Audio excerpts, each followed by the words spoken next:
I think we're Caleb and Aaron Paxton, and we play as a folk music duet called Eine Blume. Okay. That's perfect context. Perfect. Couldn't be articulated. Wow. Should we just go? Yeah. We're just ready. My name is Aaron Paxton, and this is Caleb, and we are a folk duet. Well, we play music as a folk duet called eine blume. We've been playing together since college, since we met. In 2003? 4? 2004? 3? 4. 2004. And we've been married for 16 years, and it'll be 17 years in June. And I think that's like really kind of when eine blume began. Yep, about the time we got married. Yep, I think so. I think our favorites, if we had to say what our favorite like project that we've done is Mrs. Algren. We made a CD, a compact disc, if you will. Maybe like 11 years ago now? I think 11 years ago, yep. I don't know. It was a while ago. Yep, but we just love it. It's really, we're really proud of it. And we're working on a project now that when it's done, I think we'll be even more proud of it than Mrs. Algren. It's called Polyphonic Love. But Mrs. Algren, I like Mrs. Algren so much because I think the season of life was just really precious. Yeah, it's called Yet There Is Hope, Mrs. Algren. That's the full title. But and we play house shows. That's our we lead worship a lot, but we as eine Blume we mostly play house shows, like for 10, 20, 50 people, and it's really cozy and sweet and intimate and fun. There's always lots of laughs and tears. Usually him. It's usually me. My creative process has shifted a bunch over the last few years. It's turned into grabbing. Now I grab little any little second of inspiration I get. I'll make a note on my phone or a voice recording on my phone, and stash it away. And I used to sit with my guitar for hours and just until I would be chasing something, I don't know, and then I would find a little bit of something that I loved, and then now I just don't have time to play guitar for hours a day. So I don't do as much songwriting as Caleb does, but when we record, I feel like that's kind of when my creative juices get to flow in the kind of the production side of things. Oh, definitely. And also we are part of we do a poetry group, and that's probably when I do a lot of my writing. Because I'm forced, kind of forced to do. I mean, I'm not forced. I have free will. I can do it or not. But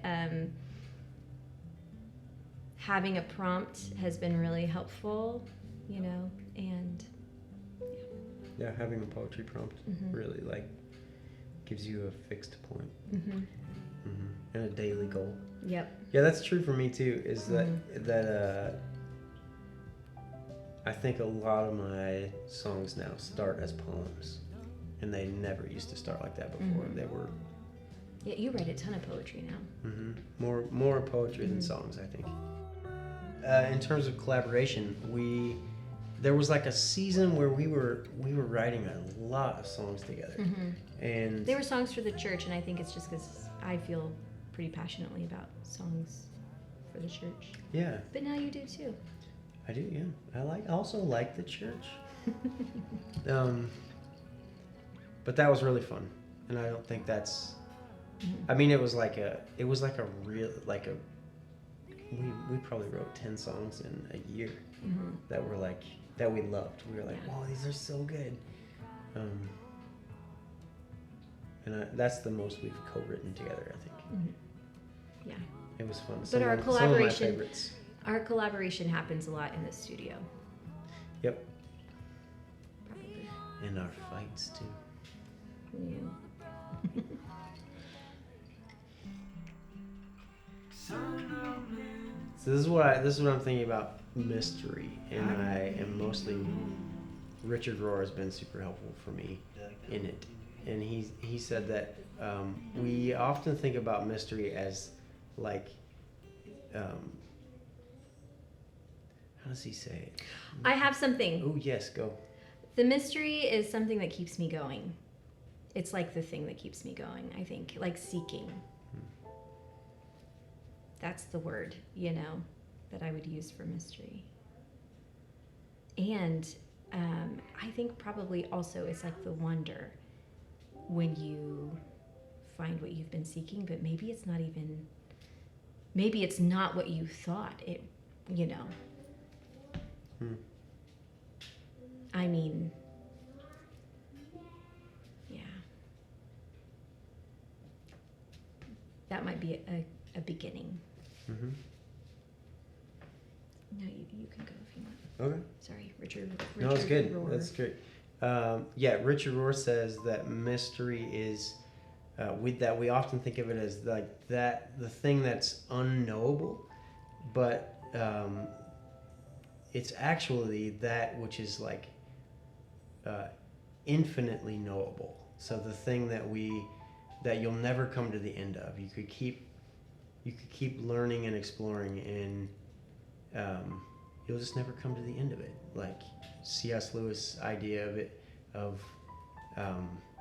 in the last battle of this further up and further in Christ, there's like you'll just never come to the end, and it's still a mystery, but it's but you're knowing it more and more, but it's just eternal, So my friend used to have panic attacks thinking about that kind of thing when he was little, because it's kind of scary, like for the idea of forever. But I think it's really good. Mm-hmm. So my friend posted something on Facebook yesterday that I was like, oh man, the idea was that like you can't like bury your hurt. You can't bury your pain or your negative experiences. You have to that stuff doesn't belong in your body like undealt with. You have to deal with it. And I think for me, it's like songwriting has been a way of dealing with that. It's been like therapy for me almost of. Cause I don't know if I've ever had a lot of tools. Like you've helped me become a better communicator since we met. Like I didn't know how to talk about anything. I was like very dysfunctional, and I got you a journal. Erin got me. Like, Erin got me a write journal. it down. Yeah, she got me a journal. She was like, "Hey, you should write down you should write some things down because it will be helpful to you." And so I did. I started just writing everything down, and then and like looking back on that, it's kind of a prayer journal, even though many of them aren't prayers, I don't think. But and a lot of those turned into songs, and it's just been like I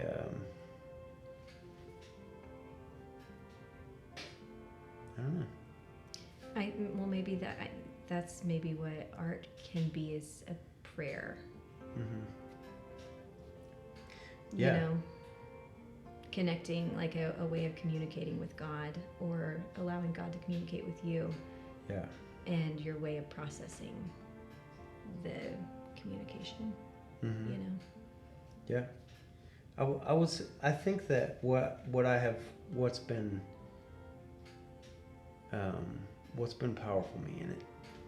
powerful for me in all of that is when we get to share some of those songs, realizing that um, that it's really like things that I've been processing through and working on, like naming and then sharing with people, is like to see that like that has an impact on them has been really I was like, oh, I thought this was about me, but I think it's deeper. I think it's bigger than that, you know. And Well, it's a way of sharing, like, the human experience with people, like inviting others into. yeah, I don't know if this like if that goes into what you're asking, but like that is something that art does anyway. It connects people to each other and to God. yeah. I think it's because of the human experience. I think it's like it's been like I'm fleshing this out. It's like been a journey of healing for me, and that's been a surprise because I didn't realize that's what was happening. I thought I'm just expressing or whatever, and but then to see it come like full circle is really precious. And I have now, it's obvious to me that like it's been part of my journey with God the whole time, but it didn't start that like I didn't know that it started that way. I thought like I'm just not okay and I have to do something. I have to move. You know what I mean? Mm-hmm. I have a story. Can I share this story? Well, okay. No. I'm doing it anyway. So the Lent poetry group that we had, I don't remember what the prompt was about, but there was a prompt. I had a miscarriage in January, like late in January, and I was very, very angry. And the reason why I was angry is because I felt like God had told me, hey, I have a surprise coming for you in October. And that was when I became pregnant. It was in October. And I just felt like, I felt like God promised me something. And I just felt like if you can't deliver on this promise, like, I'm just so mad at you, I know you should be able to do this or whatever, And so this prompt, I was able to process my grief in a way that the poem, it was one that I wrote, but it ministered to me, and I was able to live, I lived this poem, and it said all of the things that I wanted to say, and it was about God comforting me, being there near me. And during the time of the miscarriage, we were surrounded by amazing community for weeks. People brought me fresh flowers and brought us meals. It was in cards and so and gave us so much love, and it was a very precious and hard time, and I don't know, that poem ministered to me, and it ministered to me later too, after I was able to process through my anger, and the very raw feelings of grief, that was a very healing poem. Mm-hmm. And I think that that's amazing about art, is that I know it ministered to other people who were going through grief at that time, but it in my grief, I was able to minister to myself, or the Spirit of God was able to minister to me through the work, Yeah.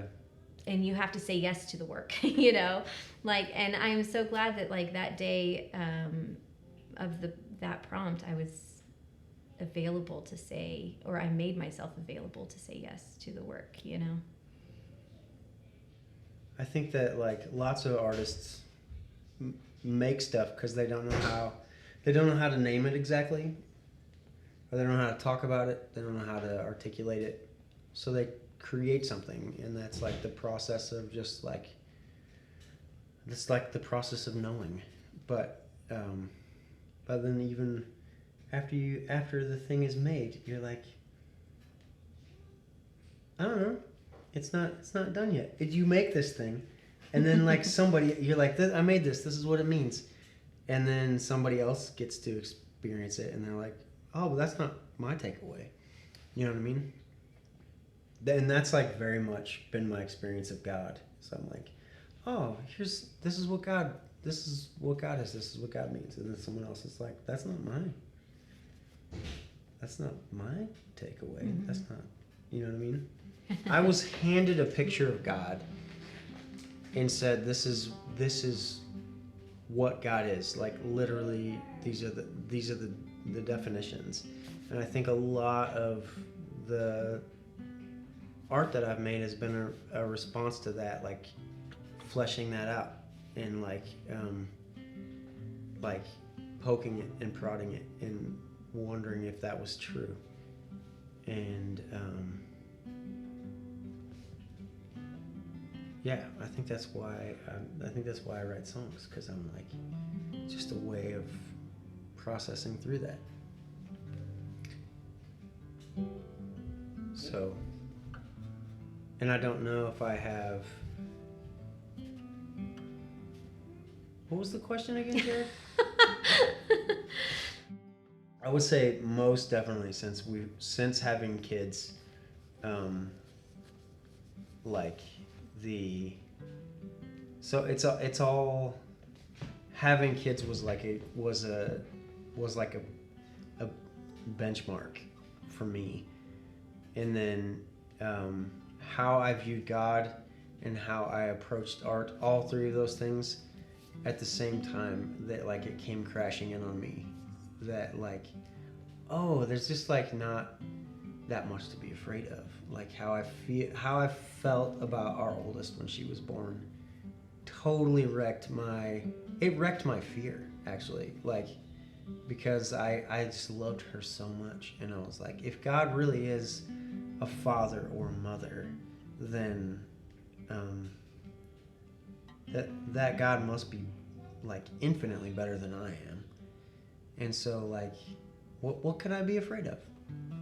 You know? And then I'm just free. At that point, I'm free to like love, free to create, free to make stuff, and I don't have to be afraid for any of the people I love anymore, because God's better than me.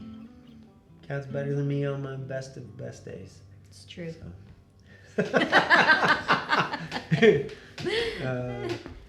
So I don't know. And we had kids, and I became very afraid. I'm just kidding. I would say since we had kids, our songs have gotten way better. Mm-hmm. Like way better. Yeah. So I don't know. Yeah. Well, I feel like they have become more full of life. More full of life and hope. Yep. Probably, less sad. Probably because we have. So, you know? I'm not sure that it's art that changes our perspective on those things. I think it might be those things that help shape the art that we make. I feel like art, we're artists. We're just going to create no matter what happens in life. That's just kind of what we do.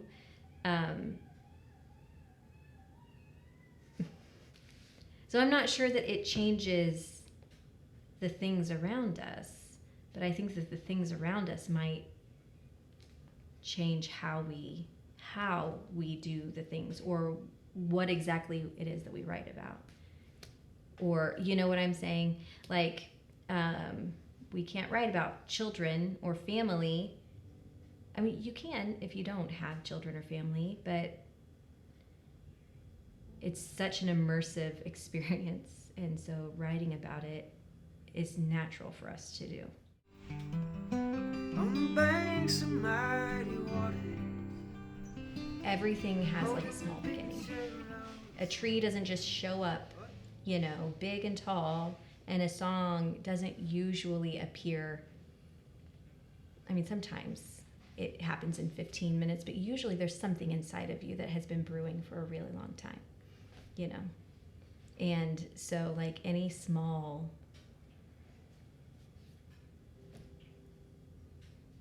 seed, you know, can create like an orchard, or, you know, really beautiful things, you know. And like small things in creation are really just as important as and precious as big things too. So maybe like nothing is too small or too unimportant. Oh, so Get 'em. there was this one time that I was at this prayer meeting, and I just got this picture of an apple, and it was quartered and cored, and I felt like in that God said, you really care about the apple because it tastes good, and but my favorite part is the core, like is the part that you would throw, like anybody would throw away. And I just thought, oh, that's so precious. He cares about the seed, like he cares about the things, and I want to care about the things that people would toss away, you know. Nothing's too small. This idea that humans are stamped with this imago Dei, the image of God. That's like such a beautiful idea, but I like think like every single thing that is must be stamped with the image of God, and even like the little, in the grand scheme of things, silly things that I create, like these, they mean a lot to me. Like I've made this song out of all of my joy or all of my sorrow, and like it's like there's a piece of myself in it. And then like when we see our kids, like, oh my gosh, of course they're like, how does this little person have like all of my love? How is that even possible? And I still have more to give. So it's just made me realize, I think, the act of creating has just made me realize that like this is like so much goodness. It all came from God, and it's all going back to God, and that's really beautiful.